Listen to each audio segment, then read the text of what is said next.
Hello and welcome back to the Linux Panic YouTube channel. In this video we're going to be looking at what are cron jobs, how to set them up, and how to customize them so you don't have to do as many things with your Linux system as I want.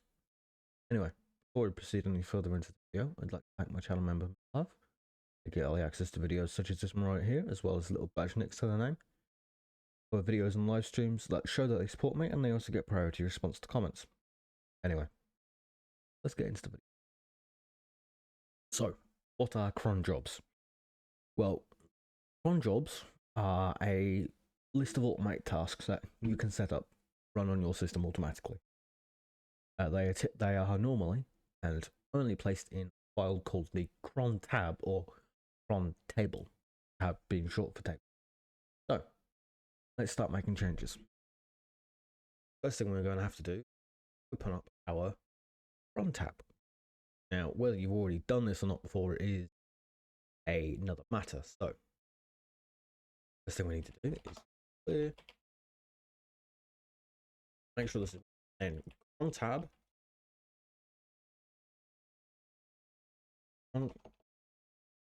Crontab -e.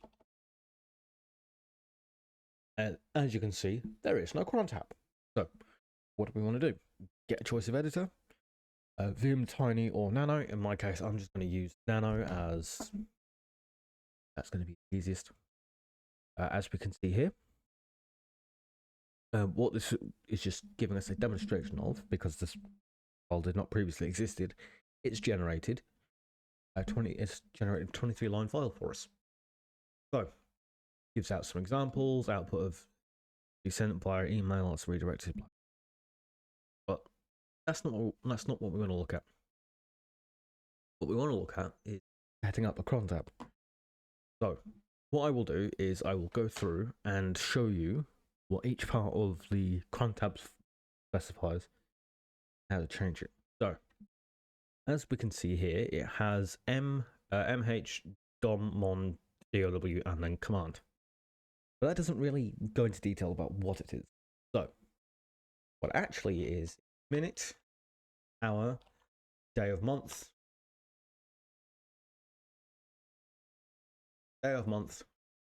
month of year, day of week, and then also that's it. So, and then you want the command afterwards. So, if we look at a particular cron tab here, it is the minute of the hour, so between minutes 0 and 59 of the hour being 0 to 23. And day of month is, if for example, if you wanted it to run on February 29th, it would run on February the 29th only, never anything else. So you'd put 02 or FEB, and then for day of month 29, it might throw a hizzy, but it would work. So, at minute, hour, day of month, month of the year, and then also day of week. So being 0 to 7, 0 being Sunday, 7 being Saturday, or if you wanted to, you could put the 3-letter abbreviation of the day. So for example, if it was Thursday, it would be THU. Let's actually set up a cron tab. So make it look proper, shall we? So we wanted a script to run on every 47th minute of the hour, every 47th minute of the 13th hour of the day. What we would have to do 47 followed by the hour being the 13th hour, and then it would be, we only want it to run on the 47th minutes of the 13th hour irregardless. So we would do asterisk, say do it regardless of the day of the month, asterisk to asterisk to do irregardless of the day of the month, asterisk to do irregardless of the month of the year, and asterisk to do it irregardless of the day of the week. So this command would run on the 47th minute of the 13th hour, and if this, for example, we wanted the particular command to be in a particular file, what we could do is we we'll pick one. We'll actually let's pick a file, shall we? So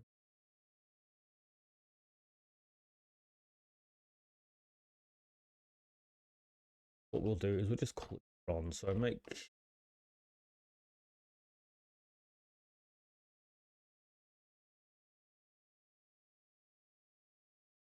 h we'll just do that. So what we have here is if we do pwd home nick desktop, and then it'll be cron.sh. So get that. What we will do is command will be home desktop or home nick desktop, and then cron.sh. Here our directory is home nick desktop, and then if we press, what we have here is cron.sh. So anything inside that shell file will run on those particular days, in that particular hour only. Now there is no limits to what you could do. You could specify it to do exactly what you wanted to. If there was something you wanted it to do, you could have it back up every 47th minute of the hour. For example, you could have it update every day if you have a persistently on machine. If you had a persistently on machine, you could have it run you have an update run every hour, or every day, or every 7th day of the 3rd month of the year. You could have it run irregardless of what's going on. So if you wanted, for example, to have it output any results of a particular cron job, you could also have it emailed, which is amazing. I know you could have it emailed to if you want. So to do that, it would be as simple as mail to, and then mail to, and then anything inside of those apostrophes, it would then send the output of these cron jobs, including all errors. See here, to an email address.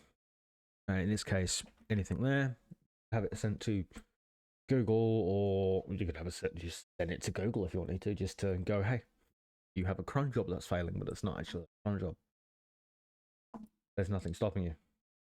It would get rather spammy though if you set it up to do it every single time.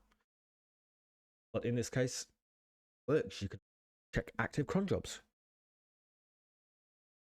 So if we save this, we can now actually check the active cron jobs list. To do that, we just Crontab, -L, and it will then list Crontab and show us the active cron jobs. So, go.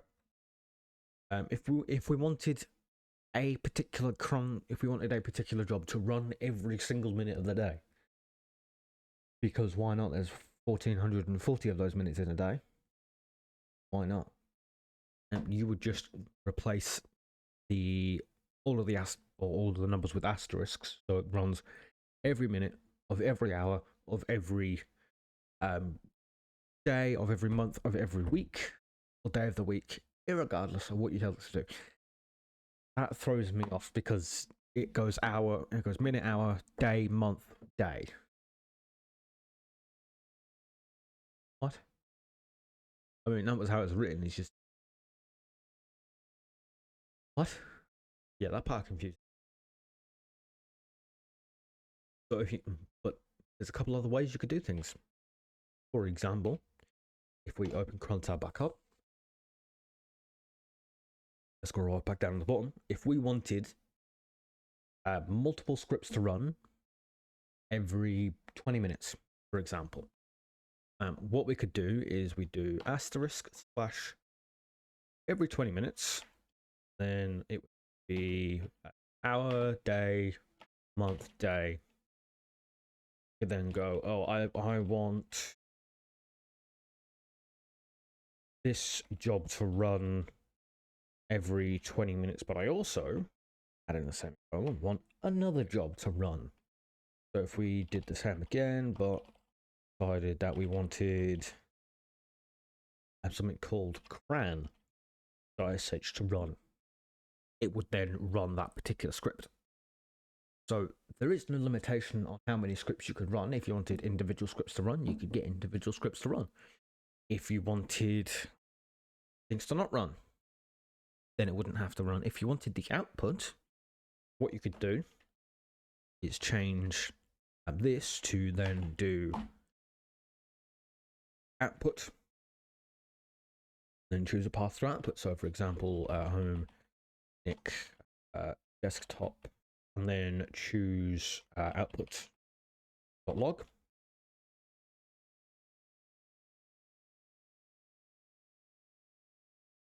There you go. It then outputs into that, and then adds a one to it every time it then outputs it. You then get an output just to see what's going on. So there is no limitations on what you can do. It just falls down to your imagination. So for example, this particular file here will run that cron.sh, which just says cheese, every 20 minutes, and then output it to output.log, adds a one to it every single time it outputs it. Simple as that, really. I am going to cancel that. I'll do that later. But anyway, if you liked the video, hit the like button. If you disliked it, hit the dislike. They both seem to work, even though you can only see one. Remember, my friends, do not use Linux when you panic. Do not panic when you use Linux. That's my job. But I speak English. Anyway, have a wonderful rest of your day. Bye.